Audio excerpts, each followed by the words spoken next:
আজকে যে অ্যাম্বিয়েন্স, এত মানুষ এখানে এসছেন, আমি এটা ভাবতেও পারিনি। আমি আপনাদেরকে সবাইকে আন্তরিকভাবে ধন্যবাদ জানাই।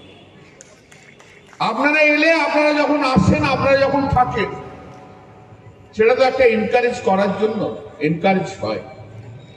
এবং চণ্ডীতলার একটা বিশেষ গুণ হচ্ছে, এপাশের দিকে আমি সে চণ্ডীতলায় বলুন, জনাই বলুন, বাক্সাই বলুন, নৈটি বলুন, যেখানেই বলুন না কেন, এই অঞ্চলটা অত্যন্ত শুধু শিক্ষিত মানুষ নয়, অনেক ওপরের চিন্তা ভাবনা করার মতো মানুষ এখানে আগেও জন্মেছিলেন, এখনো রয়েছে, যারা এগিয়ে নিয়ে গেছে। অদ্ভুত একটা সংস্কৃতির সঙ্গে চণ্ডীতলা জড়িত রয়েছে। অগ্নিকল্পের বহ্নিশিখা বেঁচে থাকার রসদ জোগালো প্রায় 750 মানুষের জীবনে। 8 থেকে 80 প্রত্যেকের কাছে ভালোবাসা ও সেই সাথে কাছের মানুষের নামটি হলো কৌশিক। কারোর কাছে অগ্নিকল্পের কৌশিকশীল হয়ে উঠলেন অন্নদাতা, আবার কারোর কাছে অন্ধের যষ্টি, আবার কচি কাচাদের কাছে আবদারের কৌশিক আঙ্কেল।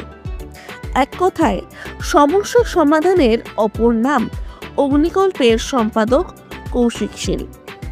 2 দিনব্যাপী চলল অগ্নিকল্পের 9তম বার্ষিক অনুষ্ঠান, যে অনুষ্ঠানে মোট 12টি জনহিতকর প্রকল্পের উন্মোচন করেন তিনি। কেবল প্রকল্প উন্মোচন নয়, খুদে পড়ুয়া থেকে শুরু করে বয়স্ক মানুষের হাতে সেই প্রকল্পের সুবিধা তুলে দেন উপস্থিত নেতৃত্বরা। হুইল চেয়ার থেকে শুরু করে সেলাই মেশিন, ভ্যান গাড়ি, সাইকেল সহ পড়ুয়াদের বই খাতা থেকে স্কলারশিপ, এছাড়াও প্রায় 550 মানুষের হাতে তুলে দেওয়া হয় নয়া বস্ত্র।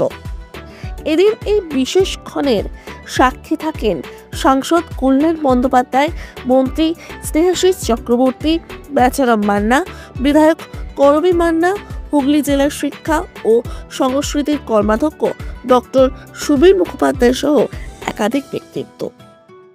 একটু সাহেবের গাড়ির কাছে যেতেন দিনা, স্নেহা যাদব আর তোর নাম পূজা পাল। পূজা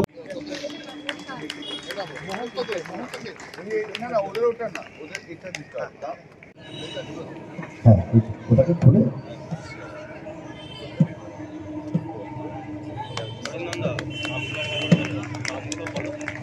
এবং প্রীতি কোলে এই প্রকল্পে আমাদের মোট 54 জন আছেন।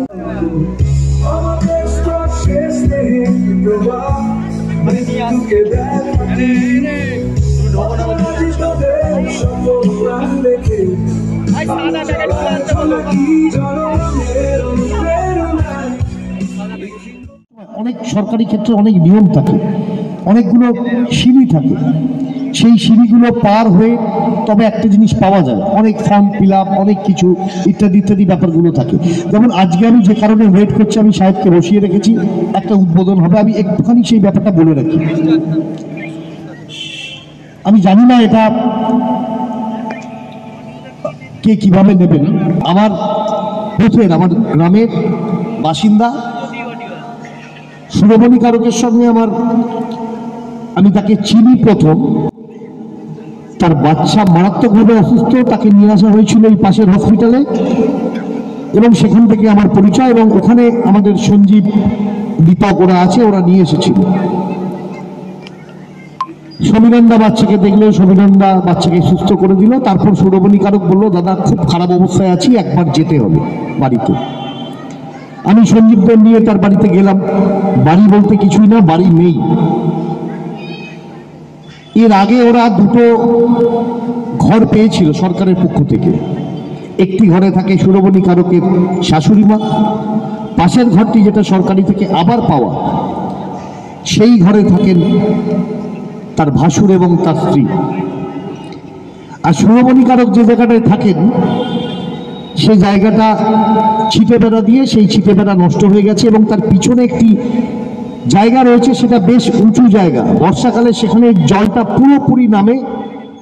আমাদের মানুষ তো আমরা আমরা মানুষের পাশে দাঁড়াতে চাই, না দাঁড়ালে মানুষ হিসেবে কি করে আমরা নিজেদের পরিচয় দেব?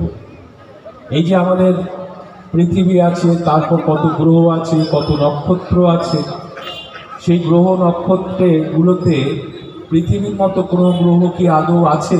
আমরা কিন্তু এখনো জানি না যে সেখানে প্রাণের অস্তিত্ব পৃথিবীর মতো আছে কিনা। কিন্তু এটা আমরা সকলে জানি যে পৃথিবীতে যে জীবজগৎ আছে তার মধ্যে শ্রেষ্ঠ হচ্ছে মানুষ। কারণ মানুষ অন্য জীবেদের মতো শুধু খেয়ে বেঁচে থাকে না।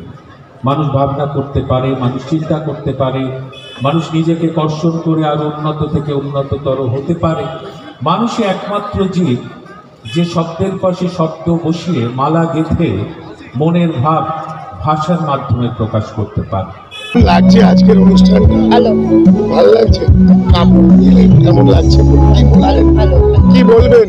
কাপড় কি বলবেন আজকে এদেরকে কি বলবেন? অগ্নিকল্প ভালো এতে দিচ্ছে, এ করে, সেইটাই গরিব লোকেদের সাহায্য এটা করে, সেই এতে কাজ করছে মানুষের মধ্যে, এবং দুস্থ ছাত্র বা অসুস্থ রোগী থেকে শুরু করে সাধারণ মানুষের পাশে যেভাবে তারা দাঁড়ায়, যে সমাজ সচেতনতার পরিচয় অগ্নিকল্প দেয়, সেটা সত্যি অভাবনীয়। আজকে এসব দেখা যায় না। আমি তাই বললাম যে সরকারের পরিপূরক হিসেবে কাজ করছে এই সংস্থা। সরকার যতটুকু করতে পারে, তারপরে যে গ্যাপটা থাকে সেই গ্যাপটা পূরণ করে অগ্নিকল্পের মতো এই ধরনের সংস্থাগুলো, যারা মানুষের জন্য করে। এবং এই যে এত মানুষের উপস্থিতি, এটা প্রমাণ করে যে অগ্নিকল্প অবশ্যই মানুষের ভালোবাসা পেয়েছে তার কাজের মধ্যে দিয়ে। অগ্নিকল্প দুর্বার গতিতে এগিয়ে চলেছে এবং এই স্বেচ্ছাসেবী সংস্থা আজকে একটা সরকারের সঙ্গে পায়ে পা মিলিয়ে মানুষের কাছে পৌঁছচ্ছে এবং একটা সরকারের অনুসারী হয়ে উঠেছে। কত মানুষকে সেলাই মেশিন, মাছের হাঁড়ি দিয়ে বাজারে মাছ বিক্রি করা, সাইকেল, বিশেষ চাহিদা সম্পন্ন মানুষদের জন্য তাদের জন্য সেই সাইকেল বলুন, ট্রাইসাইকেল বলুন, তারপর মেধাবী ছাত্রছাত্রীদের পড়ার টাকা, মানুষের চিকিৎসার টাকা। স্বামী বিবেকানন্দ বলেছিলেন, 100 যুবক পেলে আমি দুনিয়া বদলে দিতে পারি। এই স্বেচ্ছাসেবী সংস্থাগুলো চণ্ডীতলাতে এমন একটা সুন্দর পরিমণ্ডল এবং যেভাবে মানুষের পাশে এগিয়ে চলেছে, আমরা নিশ্চিতভাবে বলতে পারি যে আমরা চণ্ডীতলা মানুষের চোখের জলকে মেটানোর জন্য এবং অসহায় সম্বল মানুষের পাশে দাঁড়ানোর জন্য আমরা বদ্ধপরিকর। এবং অগ্নিকল্প আস্তে আস্তে আরো শ্রীবৃদ্ধি লাভ করবে এবং যত শ্রীবৃদ্ধি লাভ করবে তত আমাদের সমাজ স্বাস্থ্যবান হবে।